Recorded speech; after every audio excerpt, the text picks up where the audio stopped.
बिस्मिल्लाहिर्रहमानिर्रहीम। जनाब स्पीकर, हमारे ऑनरेबल अपोजिशन के अरकान कौमी असम्बली अपनी तकारीर में वो पेट्रोल की प्राइसेस के हवाले से बातचीत कर रहे हैं। उनका हक है, और जहाँ पे हक आता है वहाँ पे फिर हकायक भी सामने रखने चाहिए। हकायक क्या हैं जनाब स्पीकर?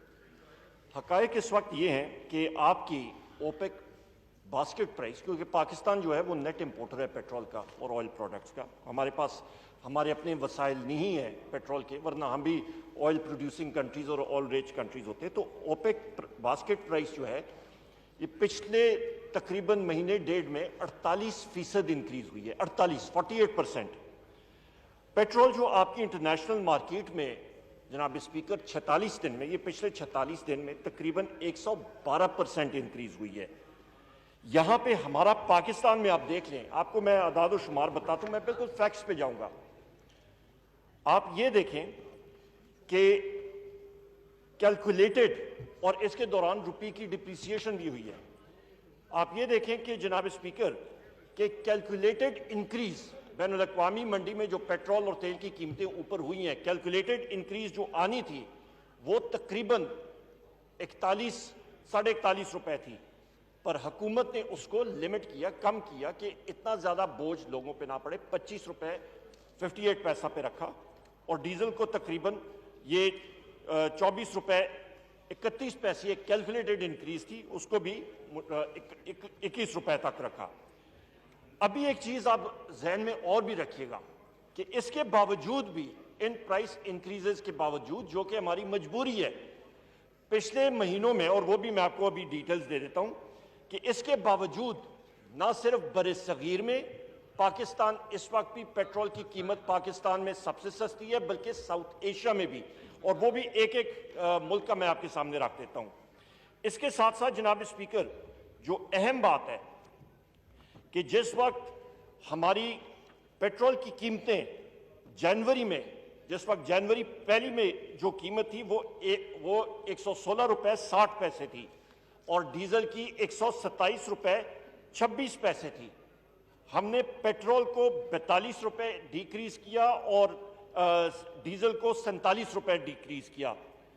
इस इजाफे के बावजूद भी, और फिर मैं ये दोहराता हूं, इस इजाफे के बावजूद भी जनाब स्पीकर, हमारा इस वक्त भी पेट्रोल की कीमत पाकिस्तान में जनवरी के मुकाबले में 17 रुपए फी लीटर इस वक्त भी कम है।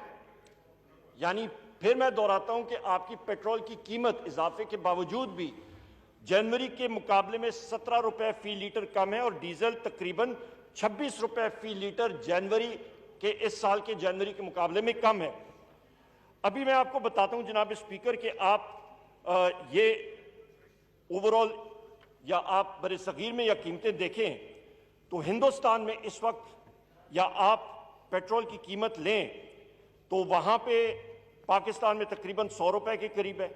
आपका जनाब वाला बांग्लादेश में इस वक्त 174 रुपए के करीब आती है। आपका चाइना में 137 और इंडिया में 180 रुपए लीटर। और फिर बैनुल अक़वामी मंडियों में या बाकी जगहों में, साउथ ईस्ट एशिया में भी मैं आपको बता दूं, वहां पे जो कीमतें इस वक्त चल रही हैं जनाब स्पीकर, उसका भी आप अंदाजा लगा लें, वो सब के सब पाकिस्तान से ज्यादा हैं। तकरीबन आप अंदाजा लगा लें, चीन में मैंने 138 रुपए litre, Philippines 153 rupees a litre, Thailand 159 rupees a litre, Japan 196 रुपए फी लीटर। ये वो हकायक है जनाब स्पीकर जिससे हम लोग आंखें नहीं छुपा सकते। जिस वक्त कमी आई बैनुल अक़वामी मंडी में, और हम लोग तकरीबन 30 दिन के लैग से काम करते हैं, वो इफेक्ट हमने अवाम को पास ऑन किया। जिस वक्त ये इंक्रीज हुआ वो भी हमने जनाब स्पीकर, हमने एक हद तक हम लोग रख सकते हैं, और ये इंटरनेशनल प्राइसेस हमने करनी है। और एक और इंपॉर्टेंट चीज ये है कि हमारे वक्त में 46% और 48% हमने टैक्सेस और जीएसटी और ये चीजें नहीं रखी, हमने मुनासिब लेवल पे रखा है। और दूसरी अहम चीज, नए टैक्सेस इन चीजों पे हमने नहीं किए हैं, जो हमने बजट में हमारे एस्टिमेट्स थे उसके मुताबिक चल रहे हैं। और दूसरी अहम चीज जनाब स्पीकर वो ये है कि हमारी हुकूमत ये बिलीव करती है कि जिस वक्त उतराव चढ़ाव होता है उसके मुताबिक चलेंगे। साबका दौर में क्या होता रहा, जिस वक्त पेट्रोल की या किसी चीज की कीमतें नीचे जाती थी तो उस वक्त वो उसका विंडफॉल अपने पास रखते थे। हमने ये नहीं किया। और उसके साथ साथ बिजली के हवाले से उन्होंने बात की। बिजली के हवाले से अल्हम्दुलिल्लाह जनाब स्पीकर, जिस वक्त हमारी हुकूमत यहाँ पे बनी उस वक्त यहाँ पे जो लोड या बिजली तरसील करने की सलाहियत थी वो सिर्फ 18,000 मेगावाट थी, उसकी ज्यादा नहीं थी। आपका 500 केवी और वो उन ट्रांसमिशन लाइंस में मुतवातर वहां पे इंटरप्शंस आती थी। हम उसको 2 साल के अंदर अंदर 26,500 मेगावाट पे ले गए हैं।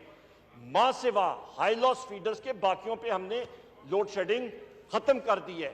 और अपना जो हमारा ट्रांसमिशन सिस्टम है और डिस्ट्रीब्यूशन सिस्टम है उस पर हम लोग चाह रहे हैं कि उस पर मजीद हम लोग इन्वेस्टमेंट्स करें। अभी कोहाला का tripartite agreement prime minister Imran Khan साहब ने विटनेस किया 1115 मेगावाट्स का, तकरीबन वो भी अभी कोहाला में इंशाल्लाह हाइड्रो पावर प्रोजेक्ट आएगा। आगे हम लोग क्लीन और ग्रीन एनर्जी प्रोजेक्ट्स की तरफ हमारा सारे का सारा इन्हिसार है, रिन्यूएबल एनर्जीज की तरफ है। मुआहदे हम लोग ठीक कर रहे हैं, फ्रंट लोडेड नहीं कर रहे। वो सारी चीजें हैं जो कि हमें पुराना जो मुआहदे जो चीजें हमें विरसे में मिली थी वो महंगी थी। जो बिजली पहले अदवार में जिन लोगों ने नेगोशिएट की वो महंगी बिजली की, इंपोर्टेड फ्यूल्स के ऊपर उसका इन्हिसार था, उसको हम लोग तब्दील कर रहे हैं और अपने indigenous fuel, renewable energy, hydel projects, इस पे न्यूक्लियर, इस पे हमारा इन्हिसार है कि हम लोग अपना एनर्जी मिक्स बेहतर करें। क्योंकि हमें मालूम है कि हमारा एनर्जी की कीमत, तवानाई की कीमत जिस वक्त कंपेटिटिव होगी बैनुल अक़वामी मार्केट्स में, वहां पे हमें फायदा होगा और हमारी इंडस्ट्री कंपेटिटिव होगी। तो ये वो मतलब आपको मैं स्याह को सबाक से कह सकता हूं जनाब स्पीकर कि ये वो हकायक हैं जिनको कोई जुटला नहीं सकता। पॉइंट स्कोरिंग के लिए आप जरूर जितना मर्जी कर लें, पर हमारे पास भी वो हकायक मौजूद है और हम लोग इंशाल्लाह उसको सामने अवाम के सामने रखा हुआ है। और हम लोगों ने इंटरनेशनल मार्केट्स में जो हकायक है उसको मद्देनजर रखना है। वरना क्या होगा, पहले अदवार में क्या हुआ कि अपनी साख मनवाने के लिए कि जी डॉलर की कीमत इतनी है तो आप 24 अरब डॉलर जो है वो तंदूर में झोंक दें। जनाब स्पीकर, इस काम लोग नहीं कर सकते। बहुत शुक्रिया।